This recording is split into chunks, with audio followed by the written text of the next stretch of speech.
Steve. And I'm Cory. This is Frame Your Neighbor. So today's challenge has absolutely nothing to do with taking photos and everything to do with developing them. Yeah. So we came across this article and it shows that you can develop film using beer. And I remember seeing something about a Super 8 beer and actually how it was used to develop film, movie film.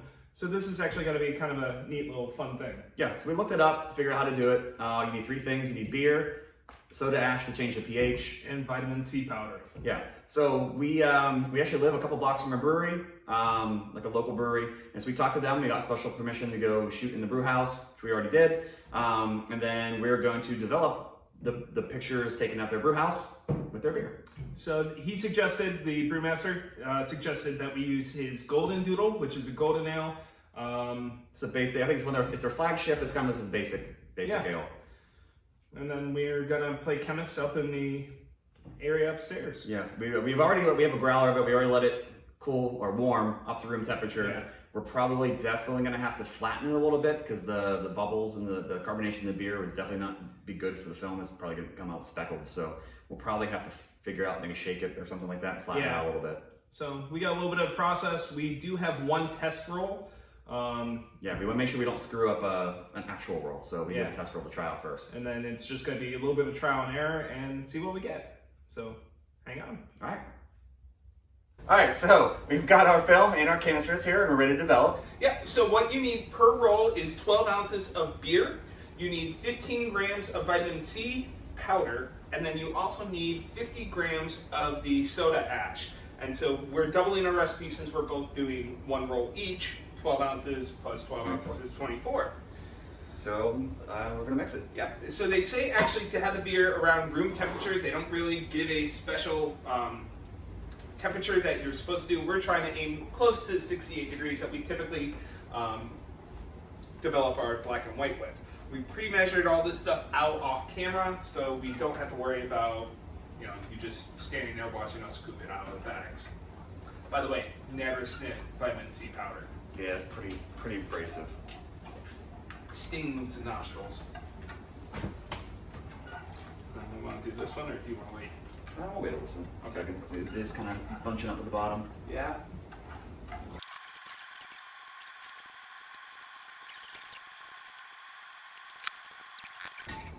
Okay.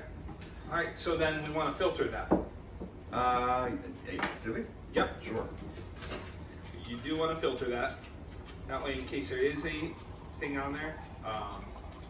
So we just have a coffee filter in our chemical funnel.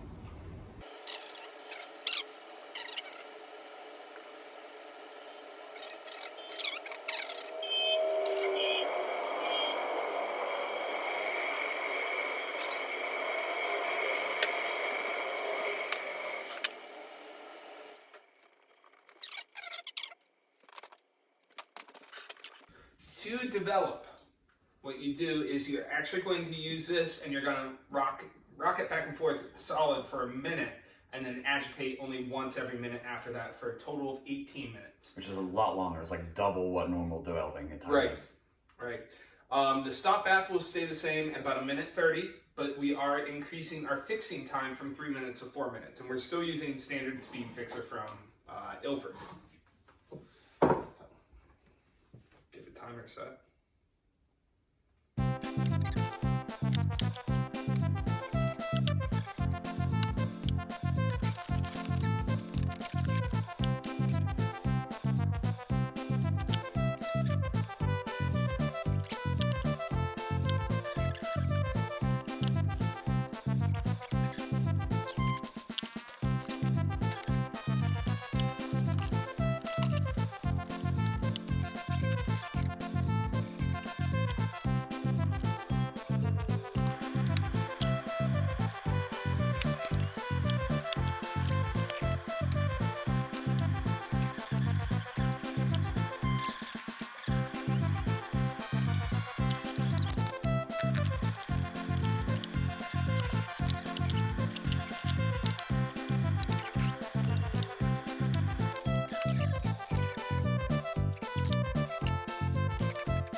All right, guys. So while we're inches, we're just waiting now.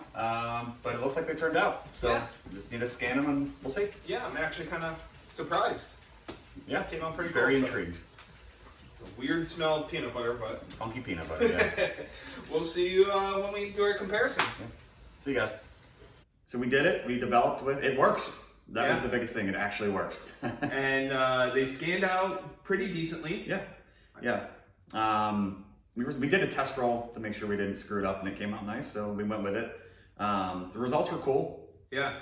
A little different than what I was actually expecting, though. I expected Yeah. a little bit more distortion and everything like that. So Yeah, I was expecting some sort of weird effect. I mean, it has an effect, but it looks normal. It honestly just looks like it's just grainier. It looks like we used a higher ISO film. That's really it. They turned out fine, just grainier. That's it.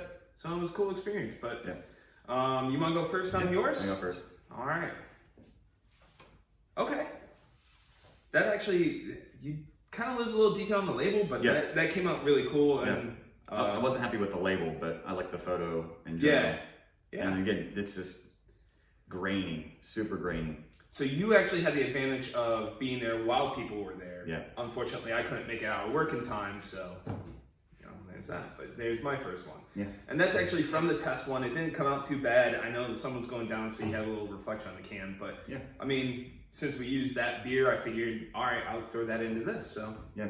It smelled weird. When you put that soda, when you put the soda ash and the vitamin in, it had like a weird, like expired funky peanut butter smell. At least I thought it did. It was weird. It had a really slowly funky came smell. to that for me too. Yeah. But yeah, that was my first one. All right. Okay. You'll see something of mine similar to that coming up, but you have more detail on yours than me. So whether or not you got it earlier in the day when... Yeah, it was around lunchtime. So, So it was definitely would have been brighter. Yeah, this was brighter. Yeah, and again, you can really see the grain off on the right. Yeah. And then, I mean, not so much like on the copper. It doesn't really show up too much, or like on the anything shiny. On the caps, yeah.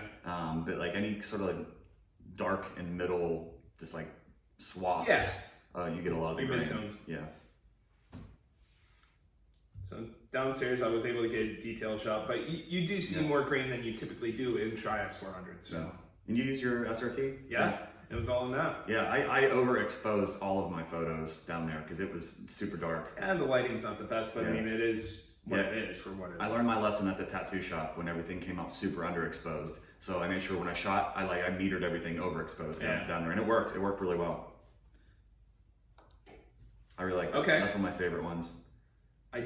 That's more my vibe of what I like to shoot. So yeah, I like it. I mean, it's dark. It's kind of like, all right, hey, job's done. In this one, again, the stainless looks really crisp and like clear. It doesn't look very grainy. I mean, you zoom in, you can kind of see it, but anything, like I said, anything shiny or bright kind of came out fine.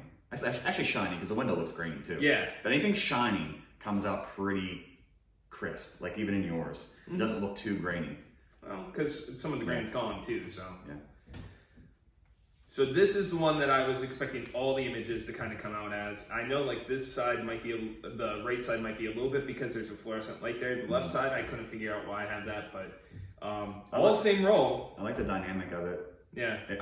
Up here, it almost looks like you pushed it. Right, and that's what I was kind of like thinking most of my shots would come out as, is with this higher contrast, just because you're not going to get that tonal range. It's weird that the bottom two layers came out normal and the top layer came out looking like you, because it's darker, looking like you pushed it. Yeah, that's interesting. Yeah.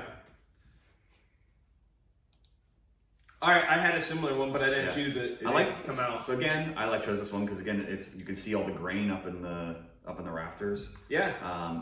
I think this. Well, I like the composition, but I also you can see it kind of like you got some haze to it. So I don't know if this. Oh this, yeah. This one actually I think was on the last of the roll too. So I don't know if maybe it just in the development this got messed up. I also chose this because it had that in it too. Yeah. This is like the fail or anything like that, but this is something happened in the development process of this one.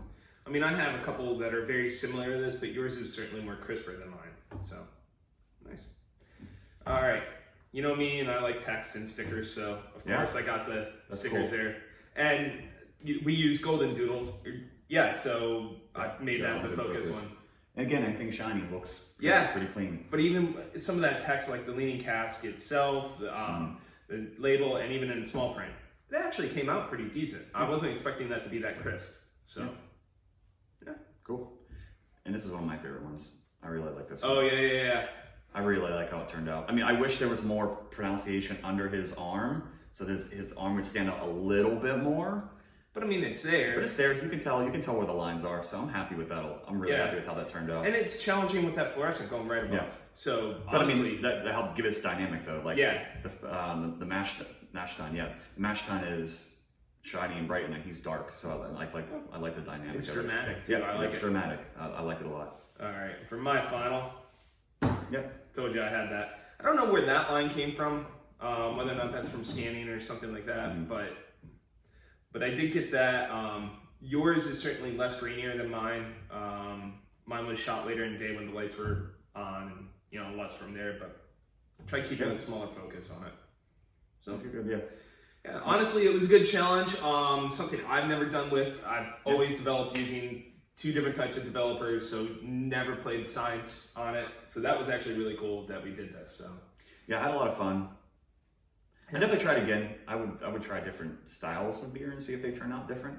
Yeah, and that could always be another. Yeah, we used the basic gold nail. We talked to the owner of Leaning Cask, and we asked him which one he wanted to use, and he chose the gold nail. So shout out to Josh and Stef at the Leaning Cask here in Springdale. They were kind enough to let us into the brewery, let us do these shots, and use their beer. So thank you. Yeah.